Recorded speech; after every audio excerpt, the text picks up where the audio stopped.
So Paul, 3-1 win. What were your overall thoughts on the performance? Yeah, really pleased. Thought there was a lot of good things in the game. We obviously got off to a great start with the 2 goals, but listen, I understand that the biggest thing in pre-season is getting minutes, but I want to win. I want to win games of football, and we've got to try and instill that winning mentality into the football club as a whole, whether it's behind the scenes, whether it's in the dressing room, and it's something that we want to do. So pleased to win the game, obviously pleased to get the minutes, but there's a lot of good stuff. 2 early goals, so a quick start from your side. Yeah, Chase put a brilliant ball in for Kills. The first one I think was Huddy that scored. So just picking up good positions on the second phase. With Huddy, and he's had a great strike. Huddy's, I've just actually picked him out in the dressing room there, and I don't like doing it. He's been, from the day we brought him in, he's been exceptional. He's on the front foot, he's aggressive, he's loud, he's quality in possession, he's a real popular lad, so really pleased that he got his goal. He deserves that. Che I thought was really bright, really lively. We went through some clips after the Westfield game and just encouraged him when he gets high at the pitch. Finish with something, finish the attack, whether it's a cross, whether it's trying to get past someone, and we like to give the wide players that freedom. I don't want us to be a team that turns down crosses and turns down shots and wants to come back and pass it back across the box and keep the ball 300 times.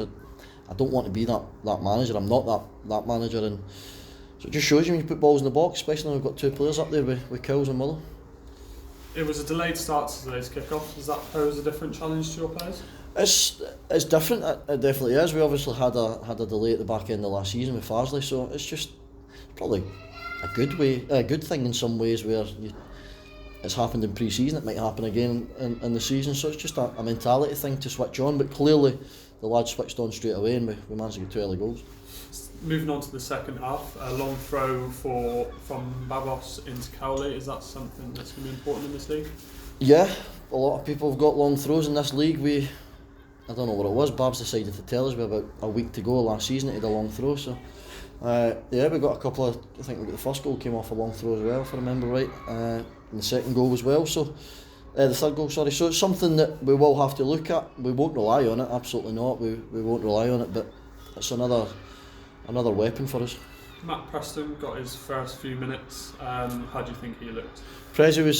We didn't want to overdo it. Prezi come in Thursday. First night we seen him training was Thursday. He's you can see he's in good shape. He's looked after himself, but you can't replicate a match and training with people, and you can do one-to-one sessions and stuff like that. So first and foremost, really pleased to get him into the club. Thought when he came on, he used his voice, used the experience, positionally was always in the right area, and just one that will build up minutes. So we've got no issues with our worries about Matty Preston for sure.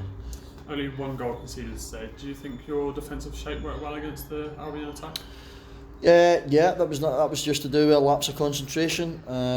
Laws has took too long on the ball. He's an experienced player. He's admitted that, but my worry on it was there wasn't enough voices where you can see Laws has got the body language of he thinks he's got more time than he has. So we're just trying to encourage lads just to be a bit more vocal. But yeah, it was disappointing, but I think we reacted pretty well. A familiar face came off the bench at half time. You see through Cisse. What's the situation with that?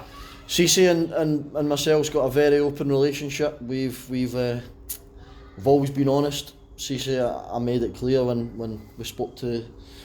we addressed the supporters at the end of the season. Cisse wanted to go abroad. He's still got that idea of going abroad. However, he's got to move his family and stuff like that. So he wants to be at the club. If he's going to be in England, he's going to be at the club. I want to sign him, but we had a budget to work within. We had, as a manager of the football club, I can't wait for players. I want to sign Cisse. Cisse wants to be here. However, we're not quite in a situation to get him over the line. So we're hoping that we can get some decent attendances over the next couple of pre-season games, and we'll see if there's any more coming through squad builder or anything like that can maybe try and help us. But the board's obviously maximised what they could give us, and we're appreciative of that. But at the same time, I had a job to do. I had to go and bring players in. I had to get a team on the pitch. But let's make it clear, I want to sign Cisse, and Cisse wants to be here. But at the moment, it's not possible. And now, Tuesday night, we head to Swindon Supermarine. Yeah, a place I know well. I used to play there pre-season with Swindon at my time there, so I think Fleets is familiar with this place as well, the ex-player. So we'll go down there. I think they're well drilled. They will try and pass the ball quite a lot, so we'll be ready for it. It's just about managing minutes. There's probably not a lot, if any. We'll start that game Tuesday that started today, so just trying to get minutes into people's legs. Perfect. Well, thank you for your time. Thank you. What's the latest on Jack Tolley? Obviously he came off injured. Yeah, Tolley's just a manager's dream. He's a brilliant lad. He's just everything you want. He works hard, but he's just coming in training ways at the moment, and we'll look after him, because I think that's the right thing to do. We'll look after him. He'll be welcome to come back in and get some treatment and stuff like that. But he felt his hamstring, and I think he's been clever enough just to recognise that he's just felt it rather than actually pull it. So we'll see how that settles down. All right.